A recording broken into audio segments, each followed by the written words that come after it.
நண்பர்களே இன்னைக்கு நம்மளுக்கு ஜிம்ல வேற லெக் டே. நானும் என் நண்பரும் சேர்ந்து நார்மல் ஸ்குவாட்ஸ்ல வந்து 3 செட்டும், அடுத்து வெயிட்டட் ஸ்குவாட்ஸ்ல வந்து 3 செட்டும் போட்டாச்சுங்க. எல்லாமே கொஞ்சம் மீடியம் வெயிட்ல தான் வச்சு போட்டோம். ஏன்னா ஈவினிங் வேற நடக்கணும். அடுத்து லெக் பிரஸ்ல வந்து 50 கிலோல வந்து 3 செட் போட்டாச்சுங்க. அப்புறம் லெக் கர்ல்ஸ்லயும் ஒரு 3 செட் போட்டுட்டு இன்னைக்கு உண்டான லெக் டேவை வந்து முடிச்சுக்கிட்டாச்சுங்க. வீட்ல வந்து பாத்துக்கிட்டீங்கன்னா தர்பூசணி பழம் எங்க அம்மா வெட்டி வச்சிருந்தாங்க. அதையும் சாப்பிட்டுட்டு அடுத்து 3 முட்டையும் சாப்பிட்டுட்டு அப்படியே நாங்க காலேஜை பார்த்து கிளம்ப ஆரம்பிச்சாச்சுங்க.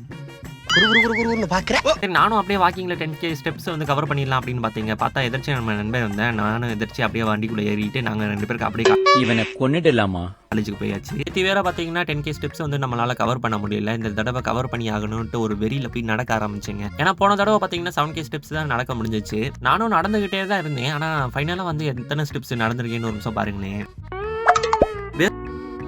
வெறும் 8 ஸ்டெப்ஸ் தாங்க நடந்திருக்கேன். அதனால பொறுமையா ஒரு டீயை குடிச்சிட்டு, சக்கரை கம்மியா ஒரு பாலை குடிச்சிட்டு, அதுக்கடுத்து சாயங்காலமா தேடுவோமா? வீட்டுக்கு நடந்தே போயிடலான்ட்டு ஒரு முடிவு பண்ணிட்டேன். நம்ம ஃப்ரெண்டு வேற நம்ம வீட்ல இருந்து 600 மீட்டர் தள்ளி தாங்க நிறுத்தின வண்டி. ஒரு 2 ஸ்டெப்ஸ் கவர் ஆயிருக்கான்னு பார்ப்போம். சரி, நானும் அப்படியே வீட்டுல வந்து நடந்து தடுமாறி அப்படியே வீட்டுக்கு வந்து சேர்ந்துட்டேங்க. சேர்ந்ததுக்கப்புறம் ஒரு 2 ஸ்டெப்ஸ் ஆச்சு கவர் ஆயிருக்கும்னு நினைச்சேன். பார்த்தா அதுதான் ஏமாற்றம். எவ்வளவு இருக்கு நீங்களே பாருங்க. சரி விடுங்க, அடுத்த 10 ஸ்டெப்ஸ் வந்து கம்ப்ளீட் பண்ணிடுவோம். அப்படியே நம்மளை ஃபாலோ பண்ணி சப்ஸ்கிரைப் பண்ணி வச்சுக்கோங்க. பாய்.